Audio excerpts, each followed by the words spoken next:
Olá, muito bem-vindos a mais um episódio do Pergunte ao Domi. Aliás, já há menos de 30 dias do Dia dos Namorados, não é?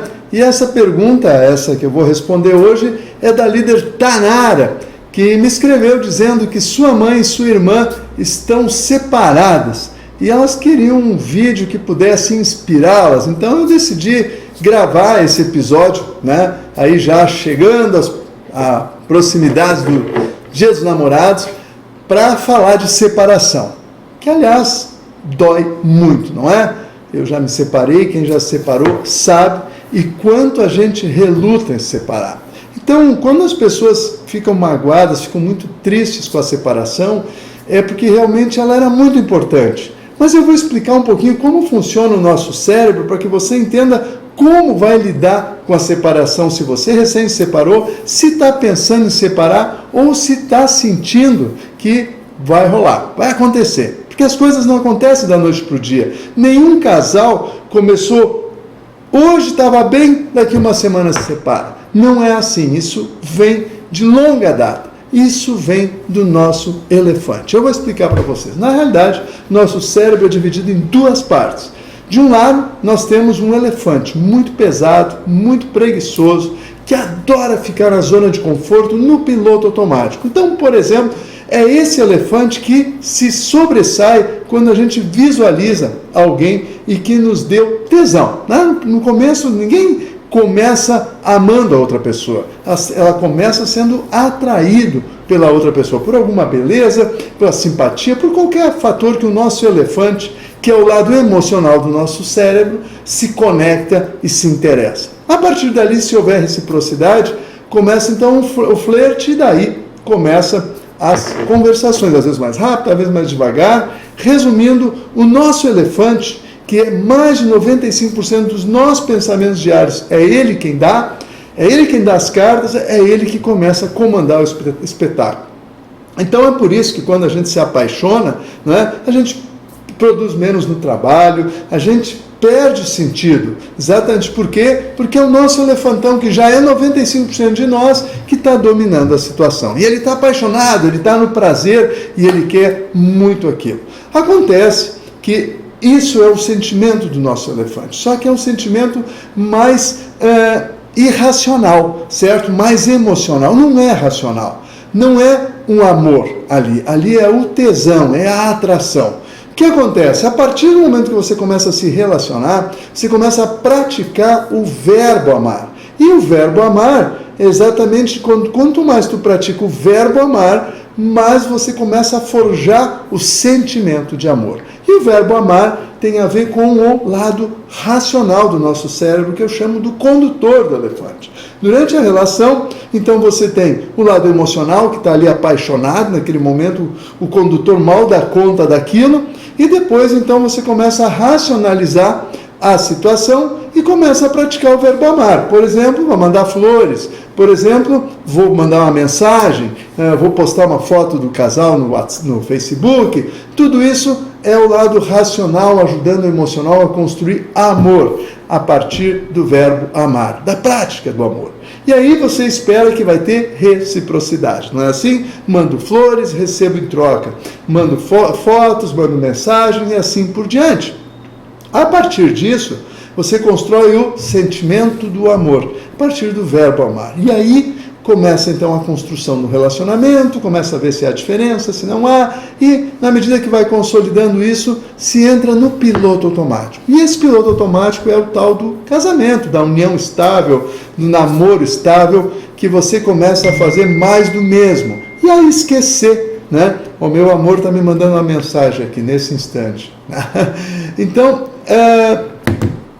nesse momento que você entra no piloto automático, o que acontece? Já não tem mais tanta graça, né? O relacionamento precisa o quê? Do verbo amar para ser alimentado. E aí ele acaba, na maioria das vezes, meio que deixando no piloto automático, meio deixando de lado, meio que fazendo o mais do mesmo. E isso vai afastando os casais, os relacionamentos. Muitas vezes transformado em traição, muitas vezes transformado em se ocupar com outras atividades, ou com hobbies, ou com mais trabalho. Em suma, estão ali cada um vivendo o seu jeito. Ou então, as diferenças começam a surgir e começam os atritos, não é? Ou às vezes os atritos é porque veio filho e aí já começam as diferenças, porque quem tem filho é um grande desafio conduzir o relacionamento, e isso é papo para um outro vídeo só sobre filho, como conduzir a relação quando nasce um filho, né? Porque muitos pais esquecem da relação porque tem um filho e justificam dando a prioridade para o filho. Em parte, sim, mas acaba que o filho perde os pais quando a gente não prioriza o relacionamento. E o que os nossos filhos querem é ver os pais felizes.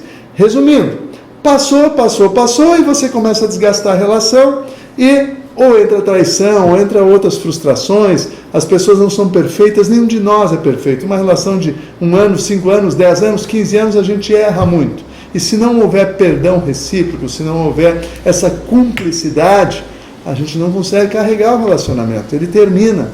Só que, no dia que termina, parece que o nosso elefante, então, cai a ficha, não é? Ele enlouquece, ele não consegue mais viver. Por isso que se diz que a separação é um dos maiores traumas que uma pessoa vive, não é? Porque o nosso elefante, por mais que estava horrível a relação, ele não quer sair dela, ele quer ficar na zona de conforto, ele tem medo do que vai acontecer depois disso. Ainda mais se você já tem uma certa idade, já não tem mais aquela mesma forma escultural, não é? E aí teu elefante começa a querer ficar na zona de conforto e reluta. Um casamento, como eu disse no começo aqui, uma relação estável, ela não termina da noite para o dia, ela termina normalmente 3, 4, 5 anos antes, ou meses, se você está num curto tempo. Mas não foi ontem, não foi na semana passada. Então, aí entra uma meia-culpa que é fundamental. Sempre que eu me separei, eu cheguei à conclusão, sempre me preparei para ser 50% culpado. Então, se você não se sente culpado da separação, aí já está um grande desafio para você mudar. Você tem que aceitar que 50% da separação é você que causou. Pode ser por traição, que tu foi traído ou traída, qualquer circunstância, 50% é seu. Assuma isso. E aí, o que vai acontecer? Pergunte para você mesmo, ou para você mesma, para que isso aconteceu. Não é por quê, é para quê. Por exemplo, se eu olhar todas as minhas relações que eu tive de namoro e tudo mais ao longo da minha vida, todas elas levaram para que hoje eu estivesse na minha melhor relação da minha vida. Tá? Mas foi uma longa trajetória até acertar. E é isso que nós precisamos entender, que hoje todos nós podemos viver até os 100 anos. Então nós temos 2 desafios. Primeiro, não aceitar a mediocridade de uma relação que não nos serve mais. Não tem como. Segundo, quando terminar essa relação, procurar quebrar o mínimo dos pratos. Vai quebrar? Não tem como. Vai quebrar. Mas quebrar o mínimo. Porque tem filhos na relação, porque essa relação vai seguir adiante. Certo? Por que vai seguir? Especialmente se tem filhos. Se não tem, então deixa cada um para si e pronto. Mas mesmo assim, você não está sujeito a ter que se deparar com essa pessoa daqui a pouco, numa mesa de um casamento do teu neto e que é casado com o neto dessa pessoa. E ela vai estar na tua frente. Então, pelo menos zerar a relação com respeito é fundamental. Às vezes demora um pouco porque está machucado, mas terminar a relação com respeito, que eles possam se olhar lá na frente, é crucial, porque você vai viver muitos anos, então você vai ter que se deparar com essa pessoa na tua frente outras vezes. Então, te prepara, até porque mágoa, nosso elefante fica muito sofrido na mágoa, ele fica no passado com a mágoa, ele fica arrastando aquilo como um peso para a sua vida, e isso não vai levar a nada. Então eu costumo dizer isso, desapegue dessa relação, assuma 50% para você, descubra para que isso foi acontecer, e aprenda com os seus 50% que você errou do passado. E você tem outros 50% que você foi bem lá e que o outro também foi. Então pegue esse 50% que você aprendeu com o outro. Às vezes foi na cozinha que você aprendeu, às vezes foi fazer uma cama, às vezes foi se arrumar melhor.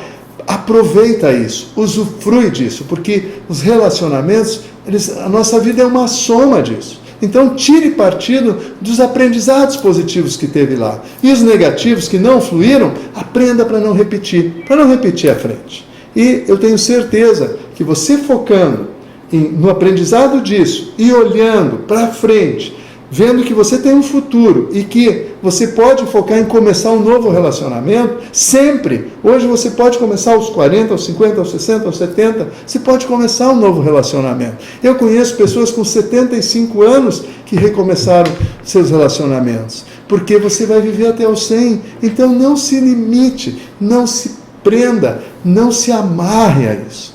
Não deixa seu elefante lá atrás, no final desse relacionamento, porque isso vai impedir você de ser feliz. Olhe para a tua família, se tem filhos, se foque neles, se tem netos, se foque neles, mas se foque principalmente no seu elefante, no seu coração, de dar alegria para ele, de construir novos relacionamentos. Não permita que ele fique machucado, que ele fique traumatizado com a relação. Se liberte dela e vá ao encontro do que te faz feliz.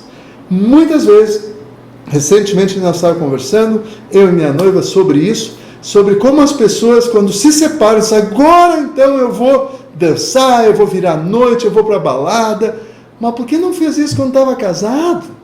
Por que estava na zona de conforto, não saía, não fazia nada disso? Agora eu vou viajar, mas por que não viajaram juntos?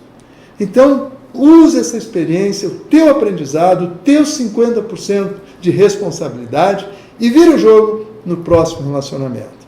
Olhe para o futuro, olhe para frente, reconstrua a si mesma, a si mesmo, olhe para dentro de si o seu amor próprio. Se você tem amor próprio, você vai ter o direito de amar outra pessoa. Mas se você não se ama, como você vai amar ao próximo ou o próximo? Legal? Então, eu penso, eu torço, Tanara, que tuas familiares, tua mãe, tua irmã, possam compreender que isso faz parte da vida. As separações fazem parte da nossa vida. E se nós deixarmos o nosso elefante dominar isso, ele vai ficar lá no banhado, ele vai ficar lá no passado e nós vamos ter uma vida medíocre, sofrida, de vitimização, né? De vítima das circunstâncias. E eu digo, seja protagonista da tua circunstância, construa um novo relacionamento e seja feliz. Eu espero que tenha inspirado você. Deixa teu comentário, pergunta aqui embaixo, que afinal nós estamos chegando aí no mês dos namorados e eu quero fazer vários vídeos, vários episódios sobre relacionamentos para inspirar você a construir um relacionamento sólido, para ter um relacionamento de longo prazo, para ter um relacionamento de cumplicidade, um relacionamento ganha-ganha. E se você está sem um, eu digo a você, começa a pensar quem é essa pessoa que você quer. Começa a botar no papel, começa a escrever quem é. Eu vou gravar um novo episódio sobre isso. Valeu? Beijo no teu elefante e conta comigo para virar o jogo da sua vida.